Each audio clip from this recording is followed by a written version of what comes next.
It was Christmas morning, a day everyone expects joy, laughter, and warmth. But in one quiet suburban street, horror struck instead. HOA, Karen shot a disabled girl and her innocent little cat right on her doorstep. The sound of the gun echoed through the neighborhood, shattering the peace, while screams pierced the crisp winter air. Neighbors rushed outside, hearts pounding. But what they saw left them speechless: blood, fear, and a chilling silence that hung heavier than any snowstorm. How could someone commit such cruelty, and on Christmas of all days? Who was this girl, and why was she targeted?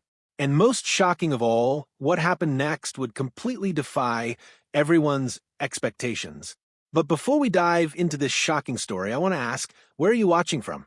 Comment your city below, and don't forget to subscribe so you never miss stories that shock, thrill, and move you.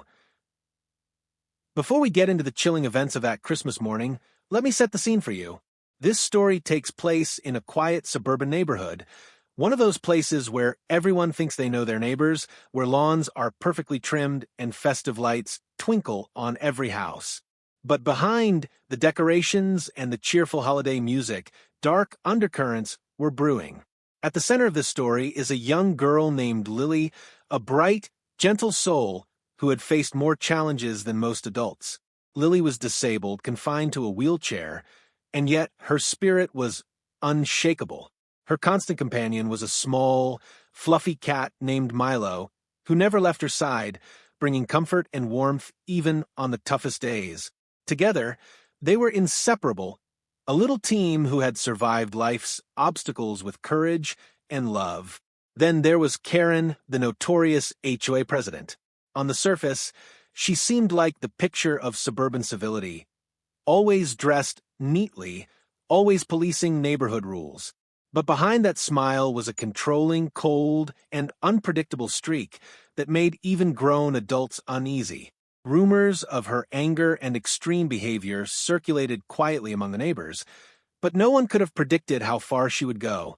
And so, Christmas Day arrived. Families were baking, children were unwrapping gifts, and snow lightly dusted the streets. And in that fragile calm, a single shocking act would turn Lily's life and the neighborhood upside down forever. But before we continue, I want to know, where are you watching from? Comment your city below, and make sure to subscribe to the channel so you don't miss the full story that will shock and move you in ways you won't forget. The night before Christmas in Lily's neighborhood was quiet, almost deceptively peaceful. Twinkling lights reflected off the fresh layer of snow, and the faint smell of cookies baking drifted through the air. Most families were busy wrapping the last presents or decorating trees, preparing for a day that promised laughter and joy. But for Lily, Christmas had always been a bittersweet time. The lights reminded her of a world outside that often moved too fast, a world where she was left behind in a wheelchair, where physical challenges turned even the simplest tasks into mountains to climb. Despite this, Lily's spirit was resilient. She had learned to find joy in the smallest things. The way Milo, her little gray and white cat, would curl up beside her feet, or the sound of snow crunching under tires outside her window. Her parents, though often exhausted by their efforts to give her a normal life, had made this Christmas special. They strung up lights in her room, set up a small tree near her chair, and even placed little gifts on the windowsill for her to see in the morning. But not everyone in the neighborhood shared their sense of warmth. Across the street lived Karen, the HOA president, who had a reputation for perfectionism that bordered on obsession. She was the type of person who measured the distance between houses, monitored trash cans, and reported minor infractions to her board with a smile that never reached her eyes. To most, she seemed like a typical suburban matriarch, but there was a subtle edge to her demeanor, a coldness that hinted at deeper frustrations. Over the years, neighbors had whispered about her temper, her impatience, and how she seemed to take offense at anything that didn't match her idea of order. Lily had encountered Karen before, on minor issues like a crooked garden gnome or a snowman that was too close to the sidewalk. But tonight, the tension was different. Something about Karen's behavior felt deliberate, almost predatory. She had been watching the house across the street for days, making small comments to neighbors about the girl who didn't belong there. It was subtle, like the way a storm begins with the faintest hint of wind, but for Lily's family it was unnerving. That evening, Lily sat by the window, her legs tucked under her in her wheelchair, watching the snow fall. Milo purred on her lap, sensing her unease. Her father was downstairs, hanging the last strand of lights on the porch, while her mother prepared a plate of cookies. Everything seemed normal on the surface, but the air carried a tension that she couldn't name.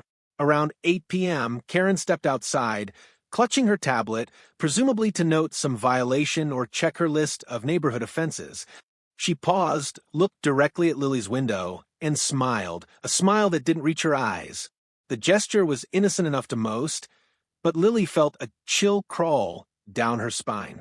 There was a sense of finality in that look, as if she were already planning something that none of them could yet imagine. Later that night, as the family settled into bed, Lily couldn't shake the feeling of being watched. She whispered to Milo, "Do you think she likes us?" The cat simply purred, unaware of the darkness lurking outside, but the question hung in the air. Would tomorrow be like every other Christmas, full of lights, laughter, and small joys? Or would it be the day that changed everything? Even the neighbors who normally bustled with holiday cheer sensed something off. The usually loud Smith family across the street had no decorations, and the Johnsons had left their lights off. A subtle tension had spread like frost across the neighborhood, unnoticed by most, but perceptible to those paying attention. Lily's house, bright and warm with festive cheer, seemed almost like a beacon in the cold night, but to Karen it was a target. By the time midnight rolled around, Lily's parents had gone to bed exhausted, leaving her alone by the window with Milo. The snow outside was deeper now, muffling sounds and creating a deceptive sense of serenity. Yet every creak of a branch or whisper of wind made Lily's heart race. There was a sense of anticipation, like the calm before a storm that no one sees coming until it's too late. Unbeknownst to Lily, Karen was planning. Hours of observation, of scheming, had built up to this point. It wasn't just anger over minor infractions anymore. Something inside her had snapped. She had decided that this quiet, innocent household, this little girl with her cat, represented everything she wanted to control and everything she thought she could destroy. As Lily drifted toward sleep, still clutching Milo, she had no idea that her world would be turned upside down in mere hours. That Christmas morning, the neighborhood's perfect snow would be marred by a single act of violence, a moment that would shock everyone who thought they knew the rules of their suburban world. The line between safety and danger, innocence and cruelty, would be erased in the most terrifying way possible. And so, the stage was set. A peaceful neighborhood. A brave, kind-hearted girl. A controlling, unpredictable HOA president. And the dark storm that would hit them all the next morning. The story of that Christmas was about to begin. Christmas morning arrived like any other. Snow blanketed the quiet streets, the sun cast a pale glow across the rooftops, and a soft hush had settled over the neighborhood. Inside Lily's home, there was laughter and warmth as she unwrapped a small gift from her parents. A handmade scarf, soft and colorful, just the right size to drape over her shoulders. Milo, her loyal cat, pranced around the presents, batting at ribbons and weaving between her wheelchair wheels, a tiny ball of joy that had always made her mornings brighter. Outside, however, darkness lurked in the form of Karen, the neighborhood's infamous HOA president. No one suspected that this day, meant for love and celebration, would become a nightmare. Karen had been watching Lily's house since dawn, her cold eyes scanning every movement, every gesture, as though calculating the perfect moment to strike. She wasn't acting on impulse. This was premeditated, a culmination of weeks of resentment and obsession with control. It began subtly. A single shot rang out. At first, Lily thought it was a car backfiring in the street. But Milo froze mid-pounce, his fur bristling, a low hiss escaping his tiny throat. The second shot cracked through the air like lightning. Panic gripped Lily's chest. She tried to wheel herself behind the couch, but fear immobilized her for a second too long. Her parents screamed, rushing to her side. But the chaos was only beginning. Neighbors poured out of their homes, drawn by the gunfire and the fear that spread like wildfire. Windows were flung open, phones were dialed, and footsteps crunched in the snow as people ran toward the source of terror. The sight that greeted them was unimaginable. A young girl, terrified, shielding Milo with trembling arms. While Karen stood at the end of the driveway, gun still in hand, a chilling calmness in her expression. Time seemed to slow. No one could comprehend what they were seeing. Why would she do this? A neighbor whispered, horror etched into their face. But there was no answer, only fear, only the piercing realization that someone so close, so familiar, could unleash such cruelty. Karen's motive remained a mystery in that moment. Was it anger at minor infractions? A twisted sense of justice? Or something far darker, rooted in years of obsession and control? All that mattered to Lily, crouched with Milo in her lap, was survival. Her mother screamed for her father to get the gun out of Karen's hands, but Karen moved with unnerving precision, like she had rehearsed this exact scene 1,000 times in her mind. The first shot had grazed Lily's wheelchair, splintering the frame. Milo leapt from her lap, yowling, but refused to leave her side, circling protectively as the neighbors approached. The second shot shattered the festive wreath on the front door, sending pine needles flying into the snow. People froze, unsure whether to intervene or call the police. And then the first twist. Karen's hand shook, not out of fear, but out of something else entirely. She lowered the gun slightly, and a look of doubt crossed her face. For a brief moment, the neighborhood collectively held its breath. Could this cold, calculating woman actually hesitate in the face of her own plan? Was she beginning to realize the horror of what she had done? That hesitation was enough. One of the neighbors, Mr. Thompson, an older man who had served in the military, seized the opportunity. With a surge of courage, he shouted at Karen, demanding she drop the weapon. Karen's eyes darted, panic flickering beneath her composed exterior. She turned, raising the gun again, but by then, another neighbor had called 911. The sirens wailed in the distance, growing louder, cutting through the tension like a blade. In the chaos, something miraculous happened. Lily's wheelchair, damaged but still functional, was moved by her father, who shielded her with his body. Milo, sensing her fear, stayed between them, a small guardian in the middle of terror. For a moment, it felt as if the world had paused, and the fragile family bond became a shield against the darkness that had intruded into their home. But the twists weren't over. Just as Karen seemed cornered, a second, completely unexpected shot rang out, not from her gun, but from across the street. One of the neighbors, attempting to disarm her, had accidentally discharged their own weapon. Chaos intensified as confusion spread. People dove for cover, screams echoing, snow kicked up in frantic bursts. And yet, through it all, Lily's eyes remained wide, fixated on Karen, trying to comprehend how someone she had only ever seen as a neighbor could become so monstrous. By the time police arrived, Karen had fled into the snow, leaving behind her gun and a trail of disbelief. Neighbors helped Lily inside, her hands shaking as she clutched Milo, who mewed softly as if trying to reassure her that she was still safe. Paramedics checked for injuries, and thankfully, while Lily was shaken and bruised, she had escaped the worst of the violence. Milo, miraculously unscathed, curled up on her lap, a living symbol of resilience in the face of terror. The neighborhood would never be the same. Christmas, a day meant for joy and unity, had become a chilling reminder of how fragile safety truly was, and the story was only beginning.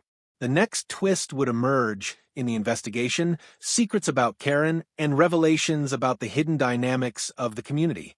For Lily, that day would mark a turning point, a moment when innocence collided with malice, when love and courage stood against fear and control. But for the audience, the question remained: what drove Karen to commit such an unspeakable act? And, more importantly, what would happen next? The snow was still fresh on the streets when the first police cars screeched to a stop outside Lily's home. Their red and blue lights reflected on the icy pavement, painting the neighborhood in an unsettling glow. Officers jumped out, their breath fogging in the cold air, and immediately began assessing the scene. Neighbors whispered among themselves, shaken and confused. No one had ever imagined that their peaceful suburban street could become the epicenter of a violent crime. Inside the house, Lily sat wrapped in a blanket, Milo resting on her lap, as police questioned her parents. The fear in her mother's eyes mirrored the disbelief on her father's face. We don't understand," her mother stammered, her voice trembling. "Why would Karen do this? She seemed normal." But the officers knew better than to accept appearances. They carefully documented every detail, every gunshot, every broken piece of furniture. Detective Harris, a veteran investigator with a reputation for seeing through lies, took the lead. He crouched beside Lily, speaking softly so as not to frighten her further. "Can you tell me what happened, sweetheart?" he asked gently. Lily clutched Milo tighter, her small voice shaking as she recounted the horror. The shots, the fear, the way Karen had looked at her, not with anger, but with an almost cold detachment. Each word was recorded, each gesture noted. Meanwhile, officers began canvassing the neighborhood. They spoke to every neighbor who had witnessed the incident, compiling statements, looking for inconsistencies. One detail caught Detective Harris's attention immediately: Karen's meticulous observation. Neighbors reported seeing her outside for days, sometimes just staring at Lily's house. Some had assumed she was trimming hedges, checking her lists, or enforcing HOA rules. But patterns emerged that suggested premeditation rather than casual oversight. As the investigation unfolded, the detectives discovered something else. Karen had a history of escalating aggression. Minor disputes had been reported in previous neighborhoods she lived in. Complaints about pets, landscaping, parking, most were dismissed as petty HOA drama. But a few hinted at deeper issues: threatening notes, verbal confrontations, and unusually obsessive behavior toward neighbors who didn't comply with her rules. The pieces of the puzzle were starting to form a disturbing picture. For Lily's family, the days following the shooting were a blur of fear and anxiety. They stayed close together, windows locked, doors bolted, and phones on constant standby. Friends and neighbors offered support, but the trauma lingered. Every creak of the house, every distant sound in the snow, made Lily flinch. Milo, normally playful and fearless, remained unusually alert, his ears twitching at every shadow. The bond between girl and cat had become not just comforting, but protective, an unspoken line of defense against the lingering threat. Detective Harris called a meeting with Lily's parents. "We believe Karen acted alone, but we also believe she's hiding something," he explained, his voice calm but firm. "We're going to dig into her history, her communications, everything. She planned this, and we need to understand why." The room fell silent. The thought that someone could harbor such malice, that a neighbor could target an innocent child, was almost unbearable. Clues began to emerge. Officers found an empty journal in Karen's home, filled with meticulous notes about the neighborhood, who left their trash cans out, which houses had decorations, and surprisingly, details about Lily's daily routine. There were sketches of her house, and even notes about Milo, the cat. The obsession was clear. Someone had been tracking Lily and her family for weeks, maybe months. Each entry reflected not just irritation at rule-breaking, but a growing fixation on a particular target. The next twist surfaced when digital evidence was reviewed. Karen had sent messages to certain neighbors complaining about Lily's family.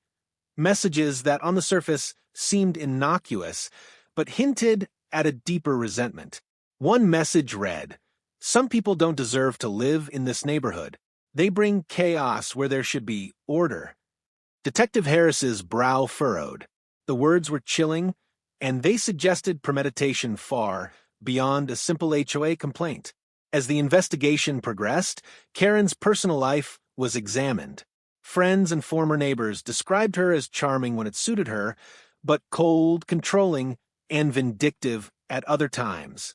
Detectives discovered that she had faced multiple financial and personal setbacks, which may have fueled her obsession with control and perfection. Everything about her life suggested someone who craved power over her environment and would go to extreme lengths to maintain it. For Lily, however, the focus was survival and recovery. Each day brought small victories. She managed to roll her wheelchair further down the hall, feed Milo on her own, and regain a sense of independence that the shooting had temporarily stolen. Her resilience amazed everyone around her, but she remained haunted by Karen's gaze, the look of calculated intent that had frozen her in fear on Christmas morning. Meanwhile, the community rallied. Neighborhood watch groups formed, and residents shared tips, stories, and warnings about Karen. The streets that had once felt safe now seemed vulnerable. Families kept their children inside, neighbors checked on one another, and the snow-covered lawns became a silent battleground of tension, anticipation, and lingering fear. Detective Harris knew that the key to solving the case and preventing future harm was understanding Karen's mind. What drove someone to target a child and her pet? Was it rage, jealousy, or something far darker? Interviews, journal entries, digital trails, and witness statements all pointed to a growing obsession. But piecing together her motive required patience, careful analysis, and a focus on the tiniest details that others might overlook. And just when it seemed that the case was slowly coming together, a shocking discovery turned everything upside down. Hidden in Karen's garage, beneath a stack of seemingly mundane boxes, police found a collection of photographs, images of Lily, Milo, and even her parents taken from outside the house. Some were recent, others were older, carefully dated. The implication was clear.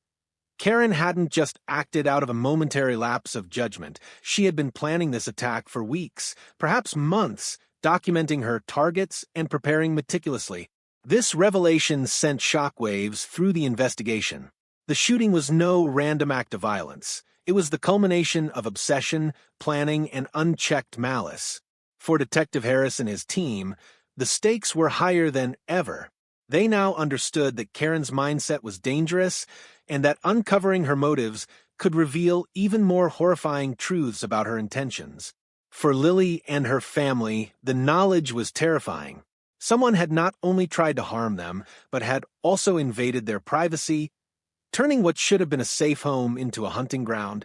Milo, curled tightly in Lily's lap, seemed to sense the gravity of the situation, his small body trembling with the echoes of the morning's terror.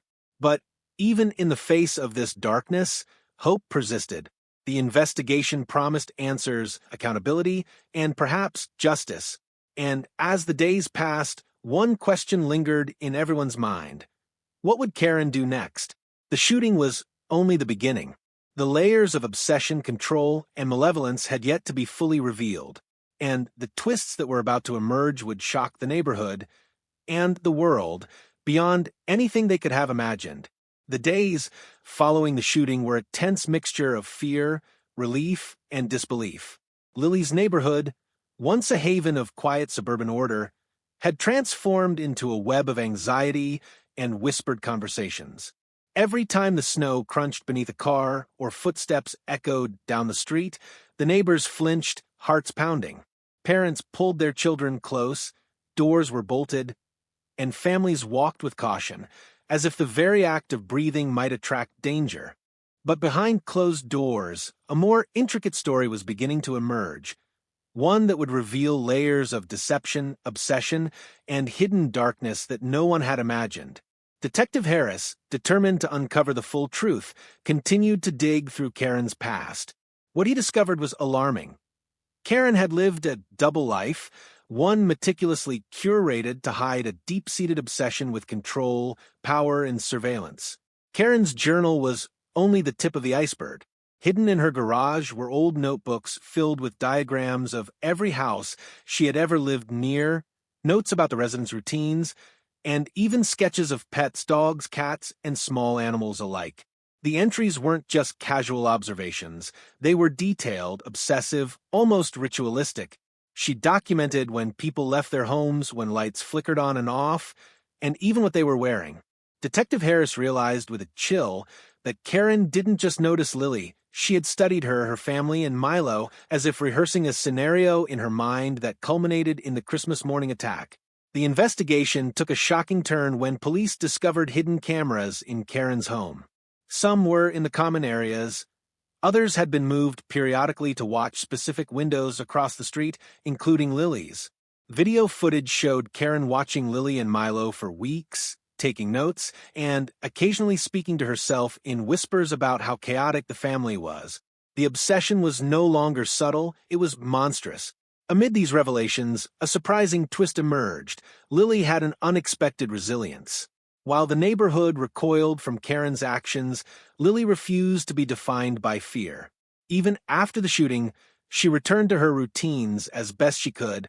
She pushed her wheelchair down the hall, fed Milo, and slowly began to engage with her parents and neighbors again. Her bravery was quiet, but unmistakable. Milo remained by her side, sensing her determination, a small, furry anchor against a storm of trauma. But Karen's secrets didn't stop at surveillance. Investigators uncovered a hidden correspondence with a mysterious individual, someone who seemed to share her twisted fascination with controlling and manipulating others.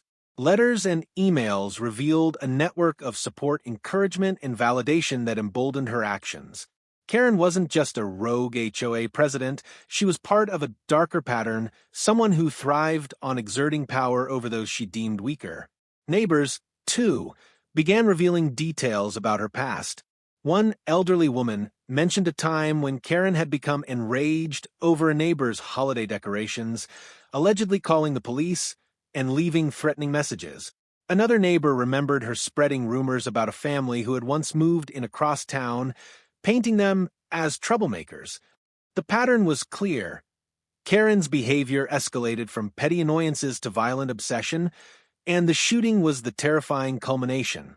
Meanwhile, Lily's family struggled to process both the trauma and the revelations. Her parents grappled with anger, fear, and helplessness. How had a neighbor, someone they exchanged holiday greetings with, crossed a line so horrific? How had she hidden such darkness behind polite smiles and HOA authority? But through it all, they found hope in Lily's courage and Milo's unwavering presence. The bond between girl and cat became a symbol of resilience in a world that had suddenly seemed fragile and dangerous. Then came the emotional turning point, a neighborly act of bravery that no one anticipated. Mrs. Rodriguez, an older woman who lived 2 houses down, revealed that she had seen Karen leaving the area late at night with bags and notebooks, but hadn't thought to report it. Her confession was horrifying in hindsight, but crucial. It showed that Karen had been planning, observing, and obsessing long before the shooting. Yet, it also set the stage for a growing sense of community as neighbors united to ensure that Lily and her family were safe. Detective Harris, piecing together these accounts, realized that Karen had underestimated the human spirit she sought to terrorize. Lily's resilience, her ability to face fear, without surrendering to it, became central to the investigation. It wasn't just about catching Karen anymore. It was about understanding that innocence and courage could stand against obsession and malice. A particularly chilling discovery further raised the stakes. Hidden behind a false wall panel in Karen's garage, police found detailed plans, not just of Lily's house, but of other homes in the neighborhood. She had been methodically documenting everyone, assessing vulnerabilities, and calculating her next moves. The implication was clear. Lily's shooting was not a singular act of violence. It was a symptom of a deeper, more dangerous obsession. As the investigation progressed, Karen's motives became clearer. Her life had been full of perceived slights and frustrations, a sense that the world didn't bend to her desires. The control she exercised over minor neighborhood rules was only a small taste of the power she craved. When she targeted Lily, it was a manifestation of everything she wanted to dominate: innocence, vulnerability, and the comfort of a family that had done nothing to provoke her, except exist on her terms. Yet, the greatest twist of all lay in Lily herself. Despite everything, she refused to be a victim. She attended therapy sessions, slowly regained confidence, and even began speaking to the press about her experience. Her courage inspired the neighborhood, drawing people together and fostering a sense of shared vigilance. The story of a small girl and her cat standing firm against darkness resonated far beyond their street. Karen, meanwhile, remained elusive. Despite the evidence and witness accounts, she had vanished into the snow-covered streets after the shooting, leaving behind her journal, cameras, and a trail of terror. Detectives knew she wasn't finished, not because of malice alone, but because her obsession demanded continuation. The question became, how far would she go next, and could Lily and her family withstand it? By the end of this chapter in the story, one thing was undeniable. What had seemed like a simple act of violence was only the beginning of a much larger, more disturbing narrative. Hidden secrets, obsession, and courage were intertwined in a way that none of the neighbors could have predicted. And as the community tightened around Lily, ensuring her safety, the stage was set for an even more shocking confrontation. One that would reveal truths no one had imagined and force Karen to confront the consequences of her actions. The days following the investigation were tense. Lily and her family tried to find normalcy, but every shadow, every unfamiliar sound, reminded them that Karen's obsession hadn't ended with the Christmas morning attack. Police patrols increased in the neighborhood, and Detective Harris continued digging into Karen's past, uncovering details that only deepened the sense of danger. The girl and her parents were not only recovering physically, but also mentally, preparing for the confrontation they knew was inevitable. It was on a cold, gray morning that the first sign of Karen's return appeared. A neighbor noticed footprints leading toward the woods behind the houses, a trail that suggested someone was moving stealthily through the snow. Detective Harris immediately suspected Karen. She had always been meticulous. Her return wasn't random. She was coming back to finish what she had started, to assert control over the family she had targeted. Lily, now braver and more determined than ever, refused to hide completely. She had spent days working with her parents and therapists to regain confidence, learning to navigate her wheelchair quickly and efficiently. Milo, her ever-watchful companion, padded quietly at her side, alert to every sound. Together, they became a symbol of defiance, small but unyielding in the face of fear. The confrontation began subtly. Karen appeared in the neighborhood one evening, her presence unmistakable. She moved slowly, scanning the houses with a calculating gaze, stopping occasionally to glance toward Lily's home. It was as though she was savoring the tension, relishing the fear she instilled. But this time, the neighborhood was ready. Detective Harris and a team of officers were stationed strategically, while neighbors watched from windows, ready to act if necessary. Karen's first shocking move came when she approached Lily's home, not with violence this time, but with words. She called out, her voice carrying across the snow-covered street. "You think you're safe, don't you? You think you've won." Her tone was eerily calm, almost seductive in its menace. It was a taunt, a challenge designed to unnerve her targets and test their resolve. Lily's mother shouted back from the doorway, warning Karen to stay away. But Karen wasn't listening. She advanced slowly, her eyes locked on Lily, as if she could see inside the girl's mind. And then came the twist that shocked everyone. Karen had hidden an accomplice, someone who had been aiding her from the shadows. A neighbor, previously considered harmless, was now revealed to be in cahoots with Karen, providing information and cover for her movements. The betrayal rippled through the community, shaking trust to its core.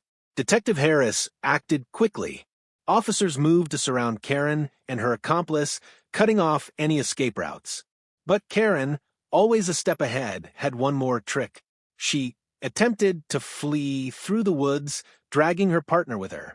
The chase was tense, the snow crunching underfoot, officers shouting commands, and Lily watching helplessly from the window. It was a moment where fear, courage, and desperation collided. Then came the emotional and shocking peak.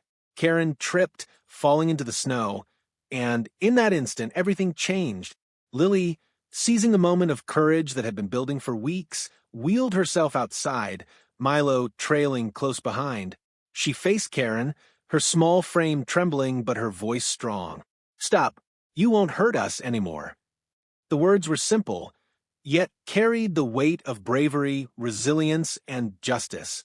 Karen froze, her calculated composure cracking for the first time. Her accomplice surrendered immediately, realizing the plan had failed. Officers quickly restrained Karen, her eyes wide with a mix of rage and disbelief. She had believed herself untouchable, meticulous, and in control, but she hadn't accounted for the human spirit she had underestimated.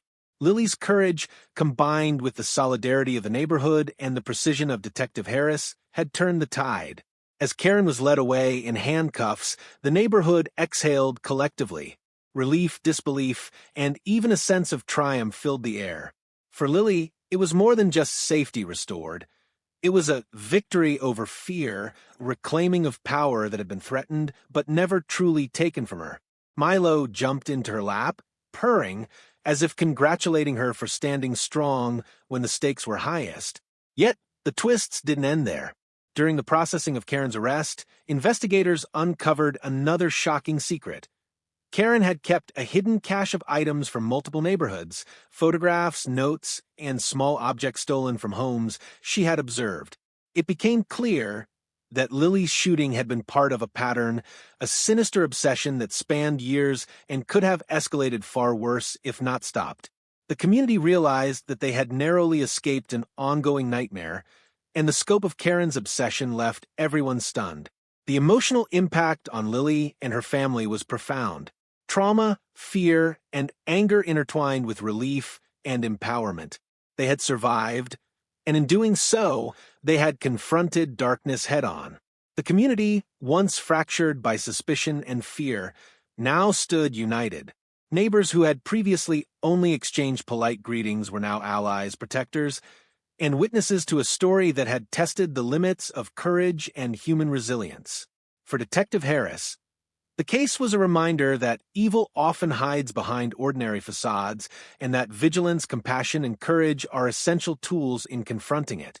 He noted in his report that Lily's bravery had been instrumental in the resolution, not as a passive victim, but as an active force that helped bring a dangerous criminal to justice. As night fell over the snow-covered streets, the neighborhood felt different. There was still wariness, yes, but also a sense of triumph. Lily's courage had become a beacon, proving that even the smallest voices and the most vulnerable hearts could stand against obsession and malice. Milo curled beside her, a loyal companion, as the girl looked out the window at the winter night, knowing that she had survived, that she had fought, and that she had reclaimed her life. And just when it seemed that the story had reached its climax, Detective Harris uncovered one final twist, a series of hidden letters from Karen to an unknown recipient, hinting that her obsession wasn't completely over, that fragments of her plan may still linger in the shadows. The revelation left everyone on edge, a reminder that while one battle had been won, vigilance and courage were still necessary. But for Lily, Milo, and her family, the confrontation had marked a turning point. They had faced terror, deception, and betrayal, yet emerged stronger. The bonds of family, community, and resilience had proven more powerful than fear and malice. The stage was now set for the final chapter, the resolution where justice, closure, and one last shocking twist would bring the story full circle. The days following Karen's arrest were a mixture of relief, lingering fear, and careful adjustment. Lily and her family tried to rebuild their sense of safety, but the memories of Christmas morning, the shots, the fear, the terror in Karen's eyes remained vivid. Every corner of the house, every creak of the floorboards, reminded them of what could have been lost. Yet, in the midst of the trauma, a deeper sense of strength began to emerge. Lily, small yet resolute, had survived not only physically but emotionally, proving that courage could thrive even in the darkest of circumstances. Detective Harris worked tirelessly to untangle the full extent of Karen's obsession. Her hidden caches of photographs, notes, and stolen items painted a chilling picture. She hadn't merely planned the attack on Lily, she had been cultivating a long-term surveillance project targeting multiple families across neighborhoods. It was terrifying to consider how close she had come to inflicting more harm. and the police realized that Karen's meticulous planning could have continued indefinitely without intervention. But amid the fear and chaos, a surprising and heartwarming shift occurred. The neighborhood, once fractured by suspicion and petty rivalries, united in support of Lily and her family. Families exchanged phone numbers, formed watch groups, and helped secure homes. Local children brought handmade cards and treats to Lily, understanding in their own innocent way that she had faced something terrifying and had emerged brave. The sense of community solidarity became a protective force, a barrier against the lingering threat of fear and malice. And then came the final, shocking twist, one no one expected. Weeks after Karen's arrest, Detective Harris received a call from a local shelter. A small gray and white cat had been found wandering near the edge of the woods, the same woods where Karen had fled during the confrontation. When Harris and the shelter contacted Lily's family, the realization hit. Milo had been briefly separated from Lily during the chaos, but the cat had survived, navigating the snowy streets alone before being rescued. The reunion was emotional beyond words. Lily clutched Milo, tears streaming down her face, while the neighbors watched, understanding the deep bond between girl and cat that had never wavered, even through terror. But there was yet another revelation hidden in Karen's confiscated belongings. Among her journals and letters, investigators discovered references to another individual who had inspired Karen's obsession, an unknown figure who encouraged her behavior from afar. While Karen had been stopped, the discovery sent a chilling message. Obsession and malice can thrive in hidden corners, sometimes fueled by unseen collaborators. The neighborhood, now alert and more vigilant, recognized that safety required not only courage but awareness and community action. For Lily, the aftermath became a story of resilience and triumph. Her bravery on the day of the shooting, combined with the support of her parents, neighbors, and Milo, transformed her from a frightened girl into a symbol of courage. Local news outlets highlighted her story, emphasizing how, even in the face of terror, determination, and love could overcome darkness. Her family, while scarred by the events, felt a renewed sense of purpose to protect each other, to cherish every moment, and to ensure that Lily's voice and story would be heard. Detective Harris summarized the case in a way that resonated deeply with the community. Karen's obsession, while terrifying and extreme, had been stopped because of vigilance, courage, and the unwillingness of Lily and her family to succumb to fear. Her capture served as a reminder that danger often hides behind normalcy and that resilience, no matter how small, can confront even the most calculated malice. The final twist came in an unexpected form. Months after the incident, as Lily and Milo were playing in their yard, a package appeared at the doorstep, unmarked and unexpected. Inside, they found a journal written by Karen herself, detailing her thoughts, obsessions, and her eventual realization of failure. She had acknowledged, in a tone mixed with anger and begrudging admiration, that Lily's courage had foiled her plans. The journal, while unsettling, offered insight into the mind of someone who had sought control and destruction, but ultimately revealed the power of resilience and community in overcoming fear. Lily's story concluded not with silence or fear, but with empowerment. She had faced life-threatening danger, experienced betrayal, and survived an act of malice. Yet she emerged stronger. Milo remained her loyal companion, and together they symbolized the triumph of innocence, bravery, and love over obsession and cruelty. The neighborhood, once divided and wary, became a united force for vigilance, support, and care, forever changed by the events of that fateful Christmas morning. And now, here's the message for all of you watching this story unfold. Courage isn't measured by size or strength, it's measured by the heart and the determination to stand against fear. Lily's journey reminds us that even in the darkest moments, resilience, community, and loyalty can light the way. If this story shocked you, moved you, or inspired you, make sure to hit that subscribe button so you never miss stories like this. Like and share to spread awareness about courage and vigilance, and comment below your thoughts. Have you ever faced a moment where bravery mattered more than fear? Let us know your city too, Because Lily's story isn't just hers. It belongs to every community learning to stand together against the darkness. Remember, every act of courage, no matter how small, has the power to change everything. Lily and Milo proved it. And now, it's your turn to carry that spirit forward. Stay vigilant, stay kind, and never underestimate the strength of the human heart, even when faced with the unimaginable. If Lily's courage and Milo's loyalty moved you, don't let their story end here. Subscribe to the channel now, so you never miss shocking real-life stories that will make your heart race and remind you of the power of resilience. Like this video if you believe bravery comes in all shapes and sizes, and share it to inspire others in your community. We want to hear from you. Comment below your city and tell us if you've ever faced a moment where fear tried to take over, but courage won instead. Your story could inspire someone else to stand strong. Remember, even the smallest act of bravery can change everything. Lily faced darkness and won, and so can you. Stay vigilant, stay kind, and let courage guide you every day.